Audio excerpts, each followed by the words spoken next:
switched my boss's coffee, and he'll never know what happened. I had worked at this dull, soul-sucking office job for 5 years. 5 years of listening to my boss, Mr. Perkins, drone on about productivity while he did absolutely nothing. But the worst part, his obsession with his morning coffee. The man treated his cup of overpriced, fancy espresso like it was the elixir of life. No one was allowed to touch it. No one. One morning I had finally had enough. After a particularly brutal meeting where he blamed me for his own screw-up, I decided it was time for a little experiment. My buddy, Kevin, had just come back from a trip abroad and brought some instant coffee that, according to him, tasted like despair and smelled like burnt rubber. Perfect.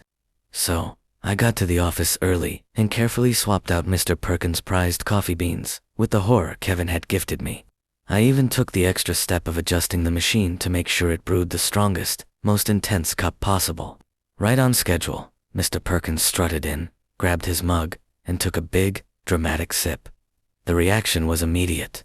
His face twisted in confusion, then horror. He smacked his lips, sniffed the cup, and looked around the office like he was being pranked, which of course, he was. Then came the best part. Instead of admitting something was wrong, he tried to play it cool. The man spent the entire morning sipping what must have been liquid misery, nodding like he was enjoying it. I even caught him forcing a mold flavor today, while everyone else tried not to laugh. By lunchtime, he was sweating. By 2 p.m., he had downed 3 cups, probably trying to convince himself it was still his premium espresso. By the end of the day, he looked utterly defeated, staring into his mug like it had betrayed him. The next morning, the office coffee machine had mysteriously disappeared, replaced by a brand new one with a security lock. But I swear, for weeks after, every time he took a sip of coffee, he hesitated, and I knew he'd never trust his cup again. I pretended to be a tourist in my own city. You won't believe what happened. It all started when my friend Dave bet me I couldn't go an entire day acting like a completely lost, clueless tourist in my own city. I took that personally. So, armed with a camera, a fanny pack, and the worst fake accent I could muster, I hit the streets. Step 1. The Lost Act. I stood on a street corner holding an upside-down map, spinning in circles, asking random people, "Excuse me, sir, where is the famous Burger King?" The reactions, priceless.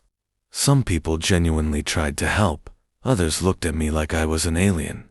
Step 2. Asking dumb questions.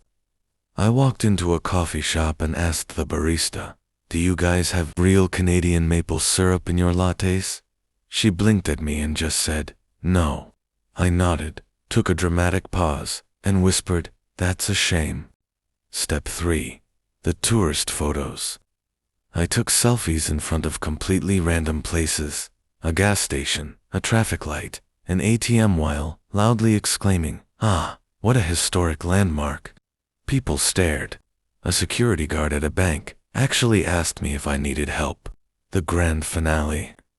I got on a tour bus and started loudly explaining the history of the city to actual tourists. Pure nonsense.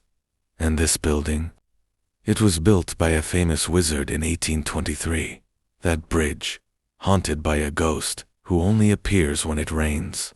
The best part, some people believed me. A lady even took notes.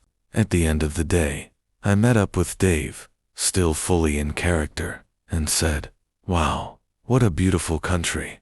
I can't wait to tell my friends in New Zealand." His jaw hit the floor. Mission accomplished.